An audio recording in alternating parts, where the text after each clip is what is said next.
सर्दी के मौसम की शुरुआत और गुनगुनी धूप भला किसे अच्छी नहीं लगती, लेकिन बिहार में दरअसल आज सुबह चटक धूप है।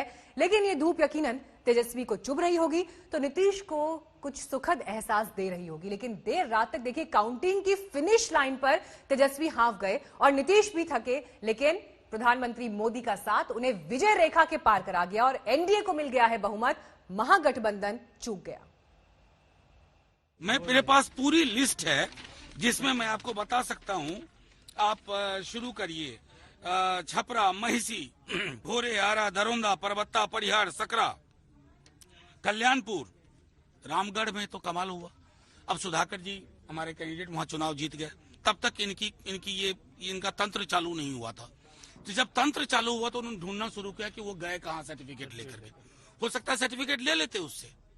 ये जब प्रक्रिया आप करेंगे लोकतंत्र में, तो माननीय चुनाव आयोग को कहा हमने कि साख और गरिमा आपकी है। यहाँ स्थानीय प्रशासन आपकी गरिमा को ठेस न पहुंचाए, ये आपको इंश्योर करना है। नहीं, उन्होंने कहा है कि सीट टू सीट जो आपका कंप्लेन है हम उसकी जांच करेंगे। आरजेडी हार की गीत गा रही है, गम की गीत गा रही है।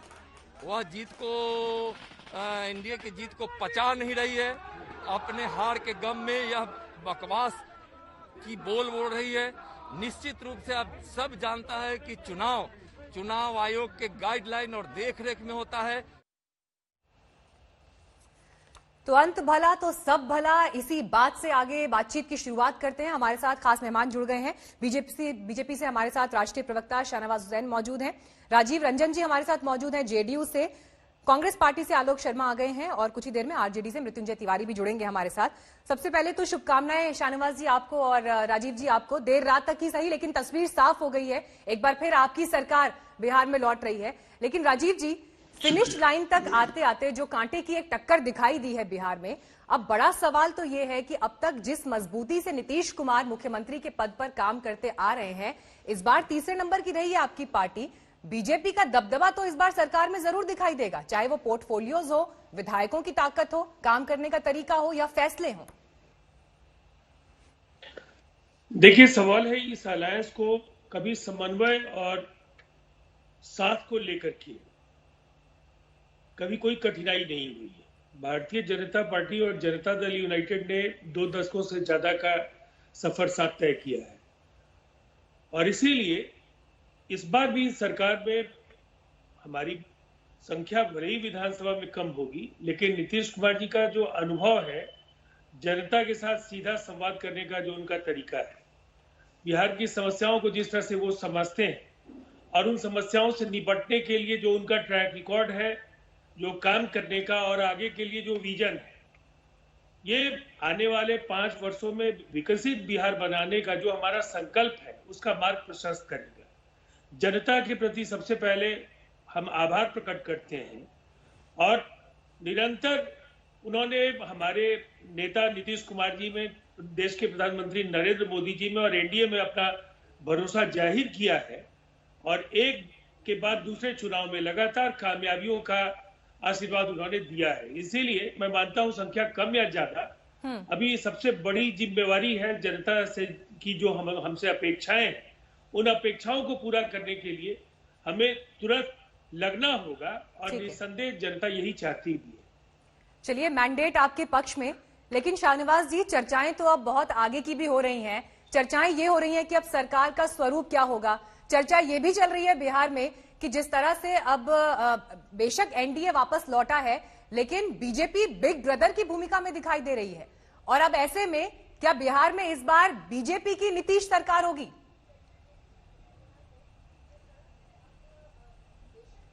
नहीं, हमारी जनता दल यूनाइटेड से बहुत पुरानी दोस्ती है और हम ईमानदारी से दोनों कार्यकर्ता एक दूसरे का हमने साथ दिया है।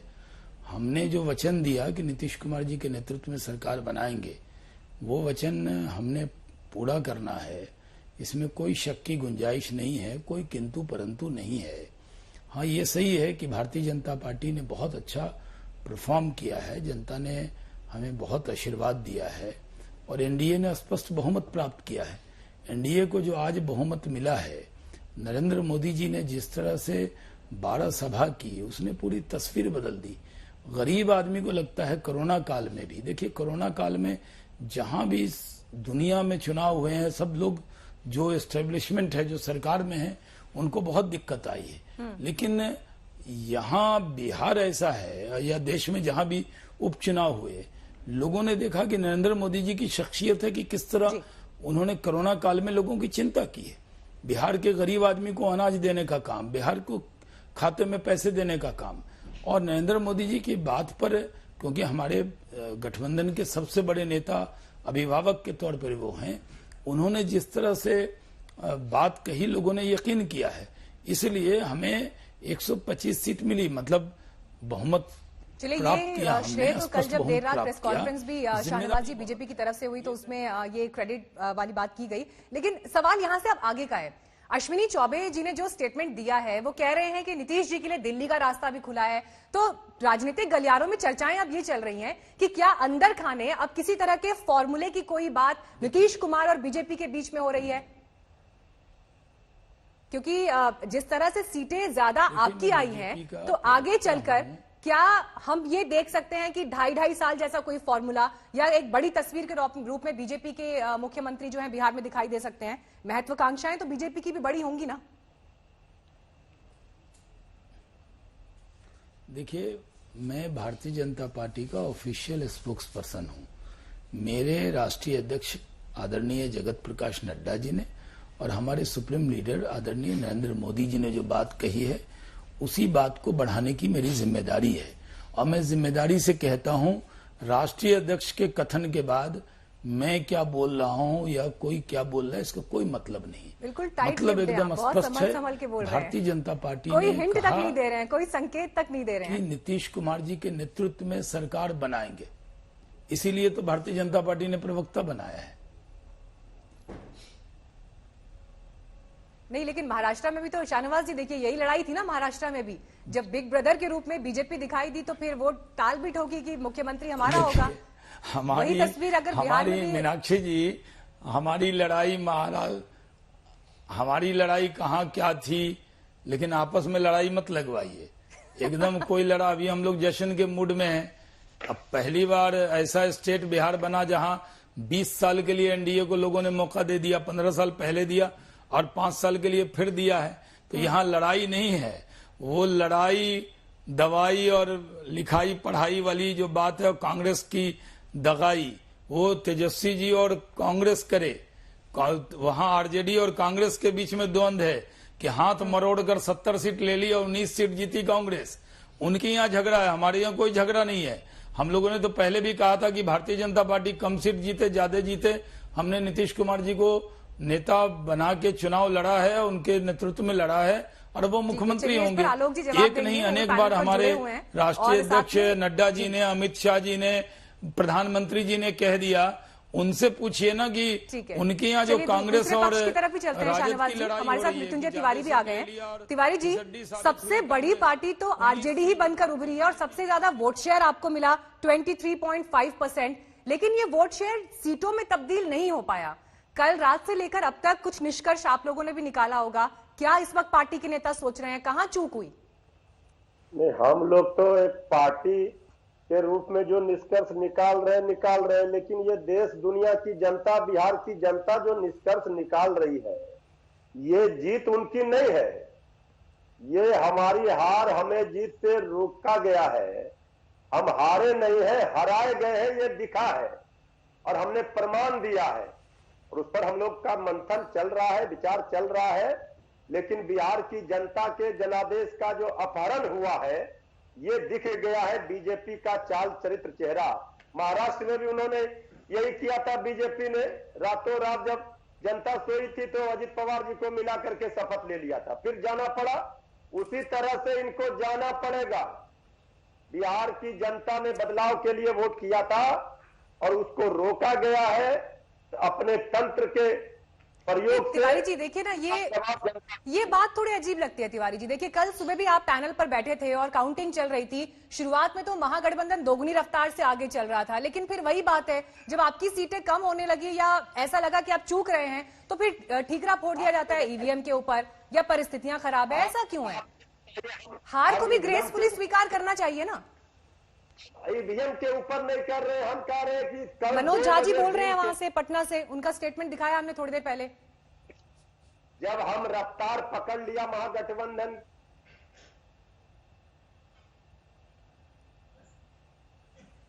चलिए, हमसे संपर्क टूट गया, एक बार फिर कोशिश करेंगे। आलोक जी, फटाफट एक रिएक्शन आपकी तरफ से भी। कांग्रेस पार्टी चौथे नंबर पर आकर अटक गई है, 70 सीटों पर चुनाव लड़े और 19 सीटें ही आपने हासिल की। चर्चाएं ये गर्म है अब कि क्या गठबंधन में जहां पर कांग्रेस पार्टी चुनाव लड़ रही है वो एक मजबूरी बन रही है, कमजोर कड़ी बन रही है दूसरी पार्टी के लिए भी? नहीं, ऐसा नहीं है मीनाक्षी जी। देखिए, जो 70 सीटें हमें मिली थी उसमें से मैक्सिमम वो सीटें हैं, लगभग 41-42 सीटें जो 1990 के बाद ना कांग्रेस जीती है ना आरजेडी जीती है, और वो हार्डकोर कहीं ना कहीं एनडीए या शहरों की सीटें रही थी, और इसलिए उसमें कहीं ना कहीं रिजल्ट इस तरह की ही अपेक्षा थी। लेकिन उसके बावजूद जिस तरह के इलेक्शन कमीशन के कल के रोल को देखा गया है शाम को, आप रणदीप सुरजेवाला जी के तमाम ट्वीट्स देखिए, किस तरह से उन्होंने एक एक सीट को उजागर किया है कि कुछ लोग 600 वोट से जीते और थोड़ी देर के बाद 2 घंटे 3 घंटे के बाद वो 1700 वोट से हारे हुए दिखाए गए।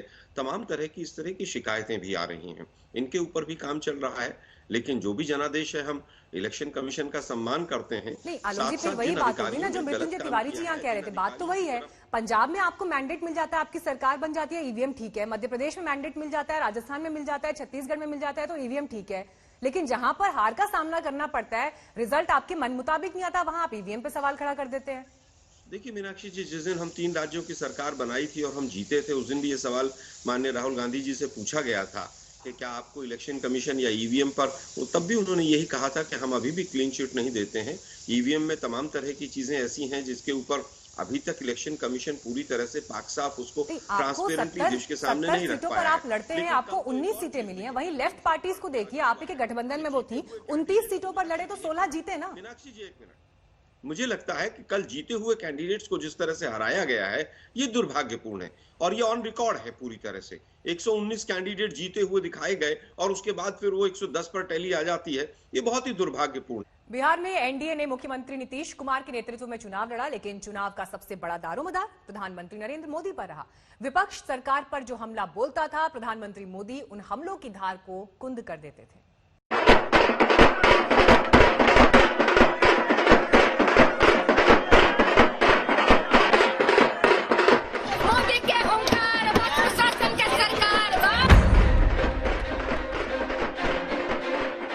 पटना के बीजेपी दफ्तर में जीत का जश्न है।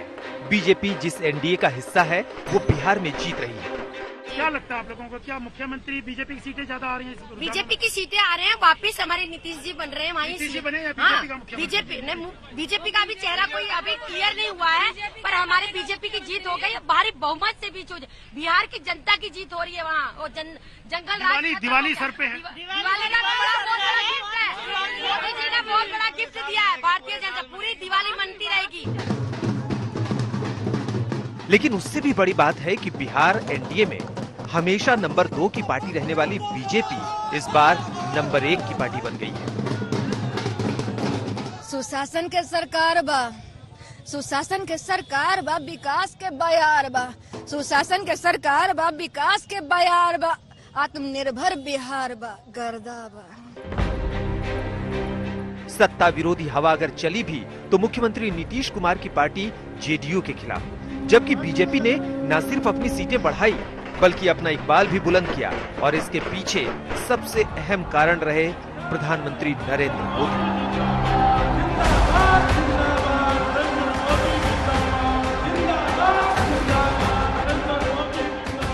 बिहार विधानसभा चुनाव के नतीजे बता रहे हैं कि बिहार ने प्रधानमंत्री नरेंद्र मोदी की बातों पर भरोसा किया और उनका मान भी रखा।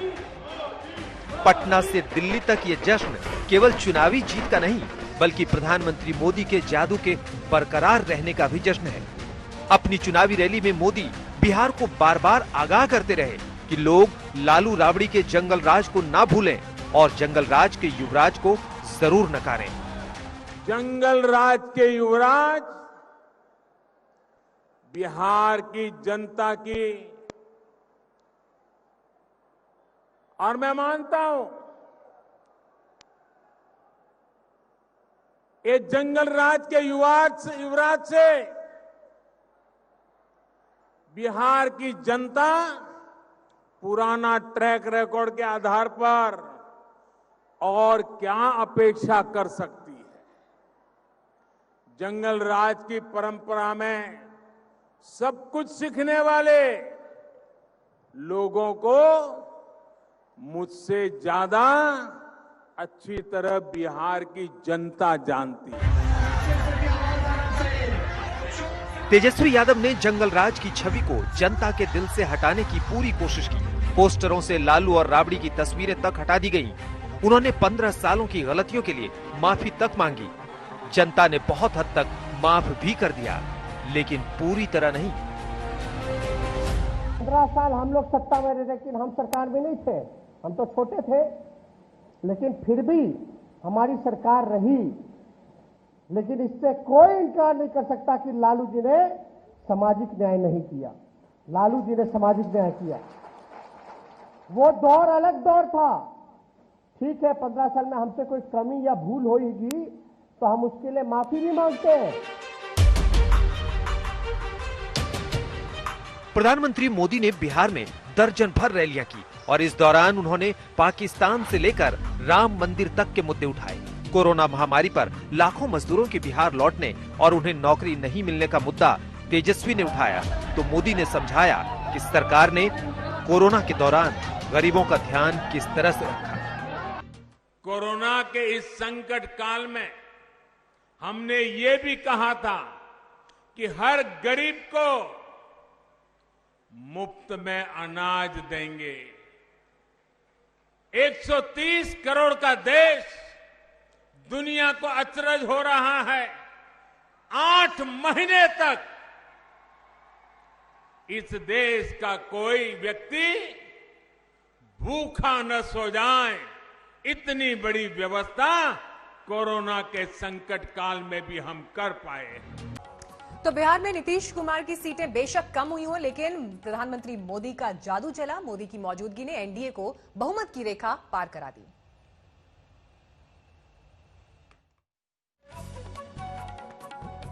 प्रधानमंत्री के नेतृत्व में बिहार की जनता ने पूरा भरोसा जिताया है और जिस तरह से उनकी अगुवाई में बिहार में विकास के कामों को किया गया, विशेष रूप से कोरोना में लोगों को खाना खिलाया गया, महिलाओं के अकाउंट में पैसे भेजे गए, बिहार सरकार ने भी काम किया, तो जनता ने भरोसा दिलाया कि नरेंद्र मोदी के नेतृत्व में केंद्र सरकार और नीतीश जी की अगुवाई में एनडीए सरकार बिहार की, इसी से आगे विकास संभव है। जिस तरह उन्होंने आने वाला दशक बिहार का बताया है, तो ये उनके उसी संकल्प का परिचायक है कि बिहार के विकास के बिना देश का विकास नहीं होगा। और बिहार के नौजवानों ने भी ये विश्वास प्रकट किया कि अगर हमें रोजगार मिलेगा तो एनडीए की अगुवाई में ही मिलेगा और डबल इंजन सरकार के प्रभाव से ही मिलेगा। आज की अपनी इस विजय में हम शालीन हैं। क्या विपक्षी अपनी हार में गरिमा का आचरण प्रस्तुत नहीं कर सकते? ये उनको सोचना चाहिए। और अब ईवीएम पर सवाल उठाना, बाकी बातें कहना, तो उससे एक बड़ा सवाल उठता है कि जो उनके 110 सीटें आ रही हैं वो भी तो ईवीएम से ही ना आ रही हैं। चलिए, ईवीएम के सवाल पर यहां जबरदस्त तरह से जवाब विपक्ष को दिया है केंद्रीय कानून मंत्री रविशंकर प्रसाद ने। लेकिन अब बड़ा सवाल यहां से यह है कि सत्ता की चाबी एनडीए को सौंप दी है बिहार की जनता ने। अब आगे बात आएगी परफॉर्मेंस की। तमाम खास मेहमान हमारे साथ मौजूद हैं और पॉलमी मौजूद है इस वक्त बीजेपी दफ्तर में। वहां पर दिवाली से पहले अब एक जीत के जश्न की तैयारी है। पॉलमी के पास हम चलेंगे, लेकिन उससे पहले राजीव जी, एक रिएक्शन में आपसे यहां पर जरूर चाहूंगी। देखिए, अगर आंकड़ों पर नजर डालें, पिछले चुनाव में नीतीश कुमार की अगुवाई में 71 सीटें आपने हासिल की, जो इस बार 45 पर आंकड़ा सिमट गया। जब ये मंथन हो रहा है तो सवाल बार बार ये उठ रहा है कि अपना कुनबा संभालने में एक कमी तो रह गई, क्योंकि जो चिराग पासवान आपके खिलाफ ताल ठोकते दिखाई दिए, बिहार में 30 सीटें ऐसी रही जहां पर अगर चिराग के कैंडिडेट नहीं होते तो वो 30 सीटें जेडीयू के अकाउंट में प्लस हो जाती। देखिए, मैं आपकी बात से आंशिक तौर पर तो सहमत हूं, लेकिन एनडीए कुनबा को संभालने के लिए हर कोशिश कर रही थी। भारतीय जनता पार्टी ने लगातार ये कोशिश की कि चिराग पासवान एनडीए में रहे, लेकिन दरअसल चिराग पासवान को आरजेडी और महागठबंधन के नेताओं का इस्तेमाल कर रहे थे। और ये इसलिए साबित हुआ है कि उन्होंने जनता दल यूनाइटेड को लगभग 30 से 36 सीटों के बीच में नुकसान पहुंचाया। तो भारतीय जनता पार्टी को भी उन्होंने एक ऐसी सीट पर नुकसान पहुंचाया जहां तेजस्वी यादव की हार की पृष्ठभूमि तैयार हो चुकी, और वो है राघोपुर। उनके उम्मीदवार को लगभग 20,000 वोट आए हैं, जीतने वाले को 30,000 का फासला है, लेकिन ये केवल प्लस और माइनस पर नहीं होता है। वातावरण जब भी वोट काटने की स्थिति जब बनती है तो उससे वातावरण पर असर पड़ता है, और कमोबेश उसका निष्कर्ष यही है कि अगर वहां लोजपा का उम्मीदवार नहीं होता तो तेजस्वी यादव चुनाव हारते। और ये उन्होंने हम पार्टी से लेकर के समाजवादी पिछड़ी जातियों के उम्मीदवारों के खिलाफ, मां दलितों के खिलाफ, सबों के खिलाफ उन्होंने काम किया, और ये काम उन्होंने आरजेडी को मदद करने के लिए किया। तो मैं समझता हूं ये निसंदेह हमारी जिम्मेवारी जरूर होती है, लेकिन कई बार स्थितियां आपके बस में नहीं होती। अगर कोई नहीं रहना चाहेगा तो इसका कोई इलाज नहीं है। लेकिन हम आश्वस्त हैं, ये जनादेश नीतीश कुमार जी को बिहार की सेवा का एक अवसर देने के लिए मिला है। नरेंद्र मोदी जी के नेतृत्व में जनता का भरोसा एक बार फिर पुख्ता हुआ है। हालांकि देखिए राजीव जी, दिलचस्प ये भी है कि जो नीतीश कुमार जी ने अपनी आखिरी चुनावी रैली से पहले कहा था कि उनका अंतिम चुनाव है, ये आपके पक्ष में जाती हुई अपील जरूर दिखाई दी है, क्योंकि एनडीए ने उस पर्टिकुलर फेज में जहां पर 78 सीटें दांव थी आखिरी फेज में 47 सीटों पर विजय हासिल की है। आलोक शर्मा जी, मैं शाहनवाज हुसैन जी के पास जाऊंगी, लेकिन उससे पहले आलोक शर्मा जी फटाफट एक रिएक्शन आपसे। देखिए, जो बात यहां पर चिराग पासवान ने जिस तरह का नुकसान पहुंचाया खासतौर पर जेडीयू को, लगभग वैसी ही एक तस्वीर दिखाई देती है महागठबंधन के लिए भी, जहां पर ओवैसी फैक्टर ने नुकसान पहुंचाया है महागठबंधन को। अगर शायद ये ताकत साथ मिलकर लड़ती तो ये जो चूक हो गई है, चाहे 15 सीटों से चूक गए बहुमत से, शायद ये तस्वीर अलग हो सकती थी।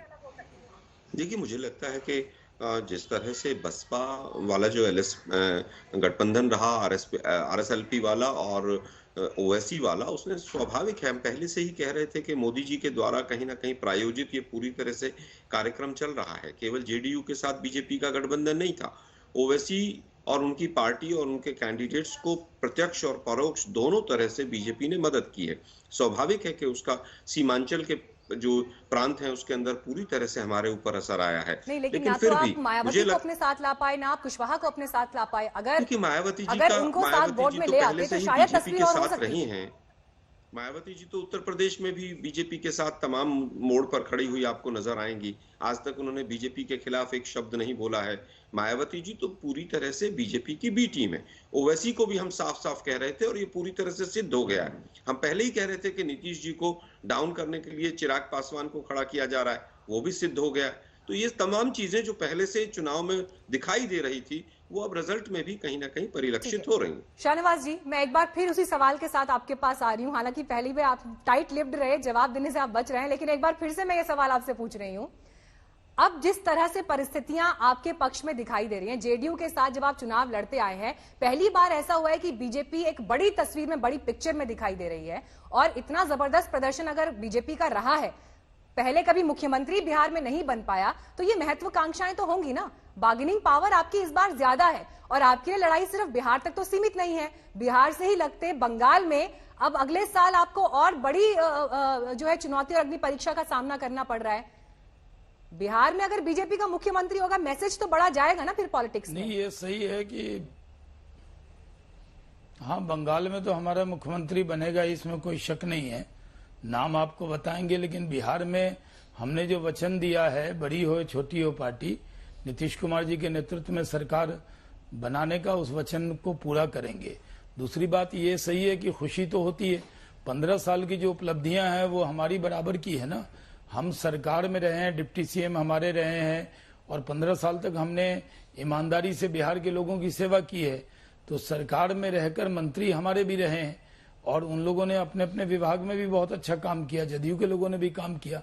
तो यहाँ हम अब इस तरह से लोगों का जो जनादेश है उसका पूरा सम्मान हाँ है या ना बता दीजिए और एक उसके बार। लिए और किसी मेहनत हम लोग फॉर्मूले पर करेंगे। अभी नीतीश कुमार जी से कोई बात हो रही है या नहीं हो रही है? उनके लिए दिल्ली का रास्ता खुल रहा है या नहीं खुल रहा है? हाँ या ना में बता दीजिए, कुछ तो संकेत दीजिए सर, आप तो बहुत साफगोई के लिए जाने जाते हैं। जी जी, किसके लिए एक बार सवाल रिपीट कर दें?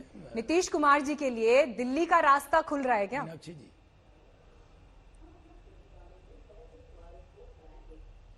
देखिए नीतीश कुमार जी एक अनय मार्ग में हैं और वो वहीं रहेंगे मुख्यमंत्री के तौर पर। और ये सही है कि हम लोगों का परफॉर्मेंस अच्छा रहा है, लेकिन 2.5 साल बाद आप के लिए लोग कोई एकदम रास्ता खुल नीतीश सकता है कुमार जी क्या? को दिल्ली क्यों लाना चाहते हैं? शाहनवाज जी, 2.5 साल बाद के लिए कोई रास्ता अब खुल ये सकता है क्या? आज तक देखिए, ये कोई अभी 2.5 साल 2 साल ये सब कोई चर्चा नहीं हुई है। हमारी पार्लियामेंट्री बोर्ड की मीटिंग होगी जी, और उसमें हम बिहार की जनता को धन्यवाद देंगे और बिहार में सरकार बनाने जाएंगे। ठीक तो है, चलिए बिहार में अभी आप सरकार कुछ इस बन पर रही कहना है। नहीं चाह रहे हैं, लेकिन आप कह रहे हैं कि अभी हम विजय का जश्न मनाएंगे, तो एक बार बीजेपी हेडक्वार्टर की तस्वीर दिखा देते हैं। वहां पर मौजूद है पौलमी। पौलमी, आज प्रधानमंत्री नरेंद्र मोदी पहुंचने वाले हैं, शाम को जेपी नड्डा वहां पर होंगे राष्ट्रीय अध्यक्ष। बिहार की ये जीत, जहां पर बीजेपी के लिए कम से कम जश्न मनाने के जो है बड़े अवसर भी हैं आगे, क्योंकि जो चुनाव आ रहे हैं, ऐसे में बिहार का किला फतेह करना एक बड़ी कामयाबी पर्सनली बीजेपी के लिए। दिखाइए जरा क्या तस्वीर इस वक्त दफ्तर में दिखाई दे रही है।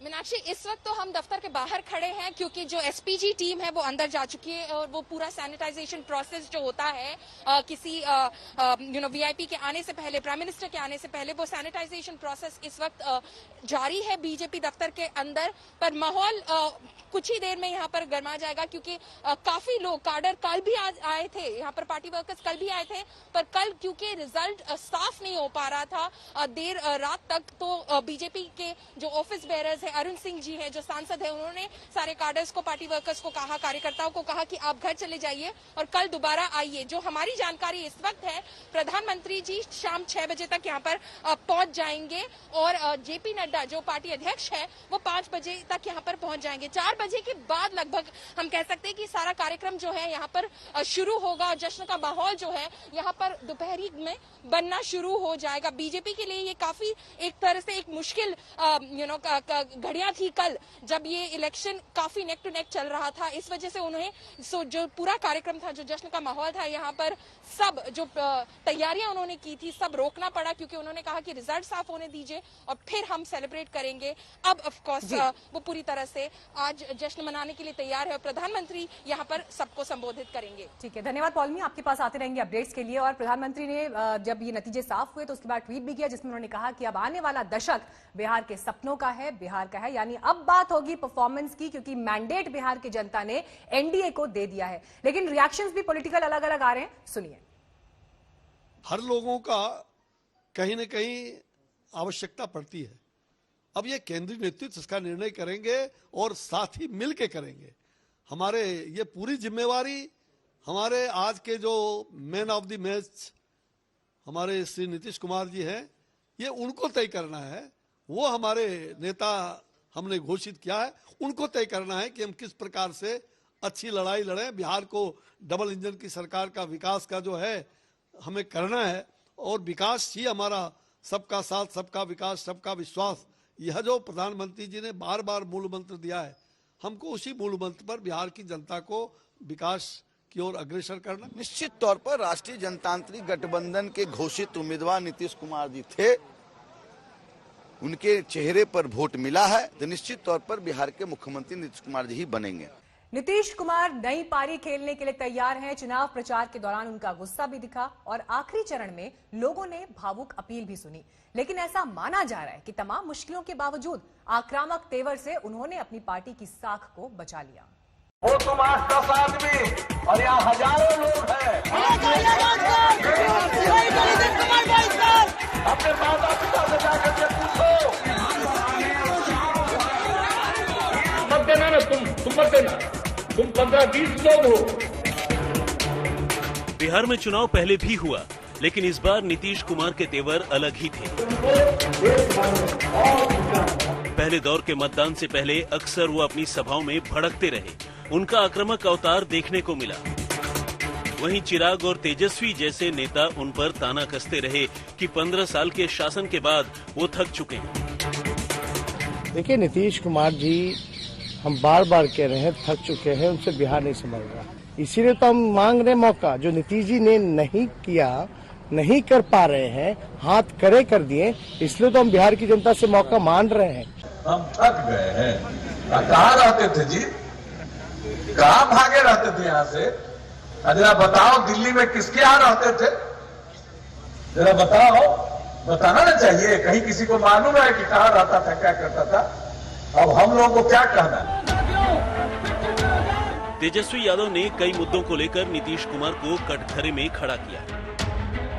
उन पर कोरोना काल में सीएम आवास से बाहर न निकलने, मजदूरों को उनके हाल पर छोड़ देने, बिहार में उद्योग धंधे लगाने में नाकामी और इस वजह से बढ़ती बेरोजगारी और पलायन के हालात पैदा करने के आरोप लगाए। लेकिन नीतीश ने हार नहीं मानी, एक एक आरोप का जवाब दिया। सभाओं में 10 लाख नौकरी के तेजस्वी के वादे को तीखे शब्दों में चुनौती दी। न कोई जानकारी है कि कहाँ होगा। आजकल हम देखते कहता है इतना लोगों को नौकरी दे। अच्छा, ऐसा कहीं है कोई दुनिया में जी? आप उतने लोगों को नौकरी दोगे तो बाकी को क्या नहीं दोगे? सबको दे दो। आप पैसा कहां से लाओगे? जिसके चलते अंदर गए उसी पैसा से होगा।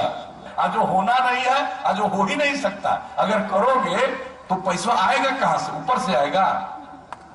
कहां से आएगा? कि नकली नोट मिलेगा? क्या मिलेगा? यह जलवे से आएगा। क्या इसी आक्रामक तेवर की वजह से नीतीश कुमार जेडीयू की कई सीटों को बचा सके? उन्होंने न केवल नौकरी के वादे को भ्रष्टाचार से जोड़ा, बल्कि तेजस्वी के हमलों का जवाब देते हुए लालू परिवार पर निजी हमले भी किए। किसी को चिंता है 8-8, 9-9 बच्चा बच्ची पैदा करता है? क्या मालूम है किसी को? बेटी पर भरोसा ही नहीं। कई बेटियां हो गई तब बेटा हुआ। और आप सोच लीजिए कैसा बिहार बनाना चाहते हैं। नीतीश कुमार ने आगाह किया कि अगर ऐसे लोग सत्ता में आए तो सब बर्बाद हो जाएगा। इस तरह तेजस्वी यादव जहां लोगों के दिमाग से जंगल राज की बातों को निकालकर विकास के सपनों की बात कर रहे थे, वहीं नीतीश बार बार 15 साल पहले के खौफनाक बिहार की याद दिला रहे थे। कितने डॉक्टर भागे थे? सबसे ज्यादा जो शिकार होते थे डॉक्टर्स, कितने लोग भागे थे यहां से? कितने लोग सरकारी सेवा छोड़ करके चले गए थे? क्या स्थिति थी? नीतीश के आक्रामक तेवर, तेजस्वी के आरोपों पर पलटवार और जनता के बीच विरोध के बीच जाकर अपनी सफाई देने का फायदा ही नतीजों के तौर पर सामने आया है।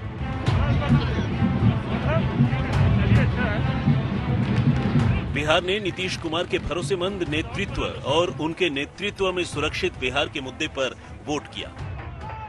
तेजस्वी यादव ने जो मुद्दे उठाए उन्हें भी जनता ने खारिज नहीं किया।